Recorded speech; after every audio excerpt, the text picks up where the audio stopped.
untuk mengantisipasi itu supaya Bank Indonesia tidak membiayai terus, tapi keuangan negara ini sangat rapuh. Lalu dinaikkanlah pajak-pajak ini. Oke. Jadi kalau Dinaikkan dan dibuat pajak baru. dibuat pajak baru. Ya. Iya, dinaikkan satu dari itu dari PPN ya, 10 menjadi 11% dan pajak barunya adalah pengenaan pajak yang tadinya tidak kena PPN sembako, Ya. itu sekarang dikenakan PPN. Jadi sembako tambah mahal jadinya. Buat masyarakat akhirnya tambah mahal. Ya. Jadi dia menjumbang lagi ke negara. Ya. Nah, jadi kalau kita lihat di sini, jadi beban utang kita itu akhirnya membebani masyarakat golongan menengah bawah lebih banyak, ya, dari cukai dan dari yang Konsumsi tadi. konsumsi, Food, ya. ya. Oke. Dan mereka itu yang korporasi mendapatkan insentif, bahkan undang-undang yang baru itu memberikan tax amnesty lagi.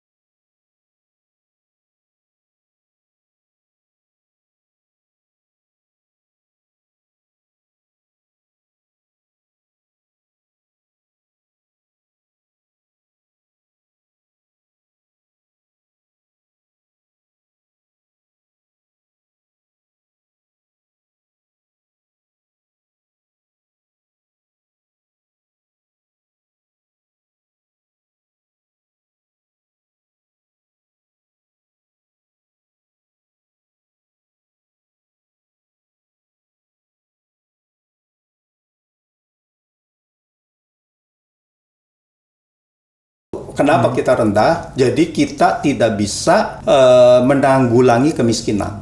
Jadi artinya kebijakan fiskal untuk menanggulangi kemiskinan itu terbatas. Oke. Nah, jadi dia lebih banyak untuk operasional. Apalagi dengan kebijakan pemerintah dengan infrastruktur, malah semuanya digenjot ke infrastruktur gitu kan, duitnya, bukan ke manusia. Artinya apa? Subsidi dihilangkan. Oke. Ya, subsidi minyak bakar dihilangkan. Boro-boro BBM. subsidi infrastruktur aja ngutang terus ya. Nah, itu dibiayai dari utang. Iya. Oke, itu nanti kita ada datanya lagi untuk ke situ.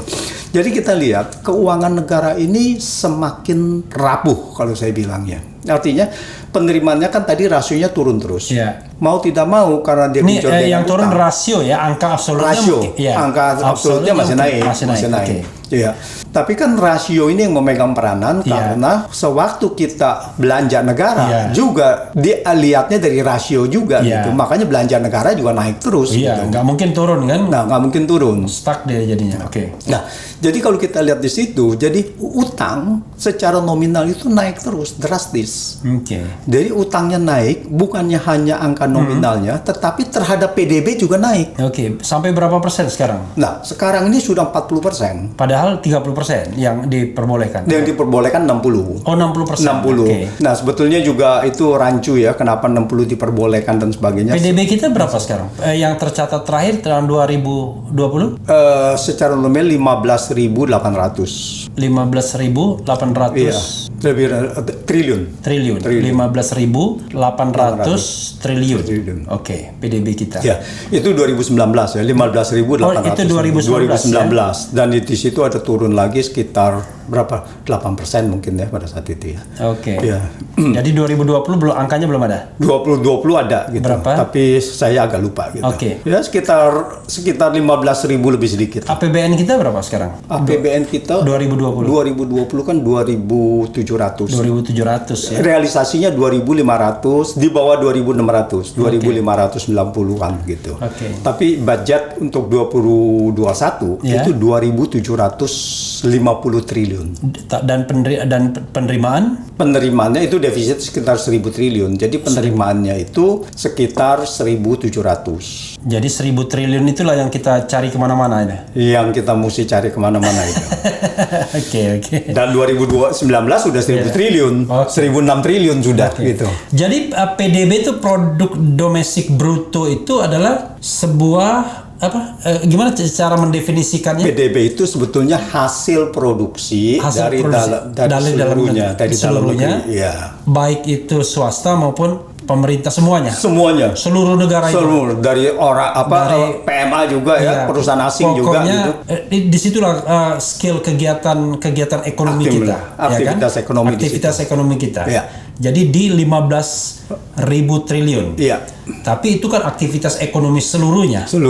Tapi APBN sendiri cuma 2.700. Cuma 2.700. Nah, kalau PDB di negara ASEAN yang paling gede selain Singapura siapa? Yang kedua Thailand ya? Iya. Secara itu Singapura ya. Singapura tentu saja. Terus begitu Malaysia dan Thailand. Malaysia berapa? Malaysia saya lupa angkanya. Nah, PDB kita dibandingkan negara ASEAN kita terbesar karena kita punya penduduk ya. Ya, secara kita punya penduduk besar. G20 itu dari PDB. G20 itu awalnya, sekarang ini kalau kita lihat dari PDB, tapi awalnya Indonesia masuk G20 1999 itu tidak dari PDB. Tapi dilihat dari representasi dari setiap benua sebetulnya. Karena kita termasuk benua yang penduduknya banyak, itu dimasukkan. Gitu. Okay. Jadi kalau kita lihat juga di Amerika Selatan, Latin gitu, Brasil masuk gitu kan, dan Argentina. Gitu. Nah, jadi kita lihat dan Meksiko untuk Amerika Utara, kecuali itu Amerika, Kanada, Meksiko juga masuk. Makanya kita lihat South Africa juga masuk kan, karena kontinen di Afrika yang gitu. terbesar dia. Gitu. Oke, silakan Prof. Jadi kalau kita lihat adalah ini kan defisitnya jadi membengkak karena kita punya itu turun, defisit kita membengkak, lalu utang kita secara nominal membesar dan secara rasio terhadap PDB juga membesar. Dari 13,3%. Itu baru utang negara, belum utang swasta kan? Itu baru utang negara. Gitu. Okay. Itu baru utang negara. Nah, kalau kita lihat di sini yang masalahnya keuangan negara tambah rapuh adalah karena utang ini kan harus ada beban. Beban bunga. Beban bunganya sudah sedemikian besar, itu mencapai 2% dari PDB. Berapa itu angkanya? Nah, jadi pada saat itu kalau PDB-nya 15.000, kalau kita lihat 2019 itu kita punya pembayaran bunga 357 triliun. 357 triliun beban bunga untuk utang negara. Iya, dan masuk APBN. Masuk APBN. Jadi kalau APBN-nya 2.700, 357 hanya untuk bayar beban bunga doang. Beban bunga saja. Berapa persen itu dari APBN? Nah, jadi yang menarik adalah dari penerimaan bunga, dari penerimaan pajak. Dari penerimaan pajak itu kan cuma 1.400. Oh, pajak 1.400. 1.400, kita 1.400, sisanya PNBP. Ya, penerimaan negara bukan pajak. Nah, itu kan totalnya 1.700. Yang 2.700 kan belanja.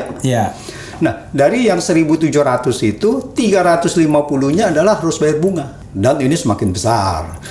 Sebetulnya keuangan negara kita itu. Jadi ini sobat era sekalian, mungkin ada juga yang puyeng angkanya. Jadi intinya APBN kita 2.700. APBN total 2.700. Tahun berapa itu? Yang sekarang 2021. 2021. Kemudian penerimaan negara cuma 1.700. 1.000 kita harus cari dari mana tambalannya, utang ya. Tapi jangan lupa dari 1.700 penghasilan penerimaan kita, pajaknya 1.400, penerimaan negara bukan pajaknya sekitar 300. Tapi jangan lupa 358 itu hanya untuk bayar bunga utang. Bayangkan kan, kalau kita bayar bunga utang berarti pendapatan kita murni itu 1.300 jutaan saja. 1.300 triliun aja. Yang bisa dibelanjakan. Tanpa utang. Mati kita. Besar pasak dari tiang. Oke, silakan lanjutkan. Nah, jadi di situ kan kita harus menambah utang terus. Nah, jadi apalagi pandemi. Pandemi itu membuat yang tadi utang itu semakin membesar. Sebetulnya negara ini sudah tidak kuat. Keuangan negara sebenarnya sudah tidak kuat. Oleh karena itu, pertama, diberdayakan Bank Indonesia. Bank Indonesia, kita istilahnya adalah burden sharing. Burden sharing ya. Burden sharing itu artinya ya Anda beli kasih keringanan bunga lah. Gitu. Banyak yang mengatakannya sebagai cetak uang. Karena belinya di pasar primer, yang sebetulnya tidak diperbolehkan secara undang-undang, aturan. Gitu. Dan melanggar undang-undang independensi, undang-undang dasar. Oke. karena ini langsung intervensi dari fiskal karena membiayai fiskal. Inilah yang terjadi sewaktu zaman Bung Karno tahun 60-an, di mana bahwa Bank Indonesia membiayai Pembangunan. defisit, oke. lalu terjadilah bahwa pencetakan uang terlalu besar, maka Gunting duit sampai terakhir adalah gunting duit karena dari inflasinya 1.000 besar. ke 1 rupiah. Rupiah. Oke. Zaman Pak Harto Tapi kita belum mengarah ke sana. mudah-mudahan jangan. Mudah-mudahan jangan. Kalau enggak, siap-siap kita beli barang aja ya. daripada uang kita yang tadinya 1 juta tinggal 100.000. 1.000. Tinggal 1.000. Oke, silakan. Nah, jadi di situ adalah bahwa yang kita perlu utang ini ada 2 hal.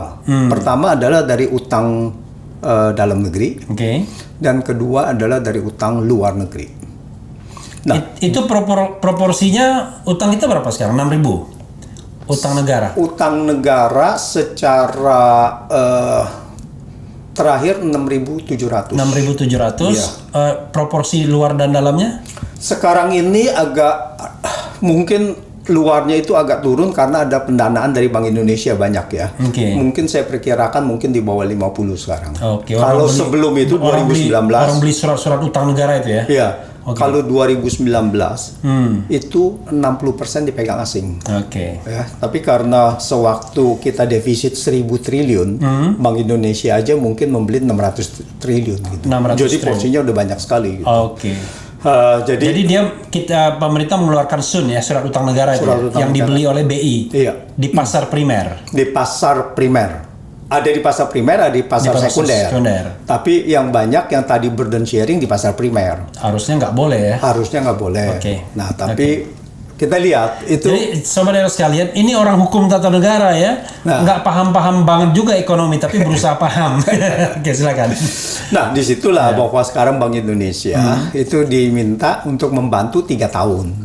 Dalam 3 tahun ya. Ya. Nah, itu berdasarkan Perpu itu kan. Sejak Pengganti 2020 sampai 2022. 2022. Oke.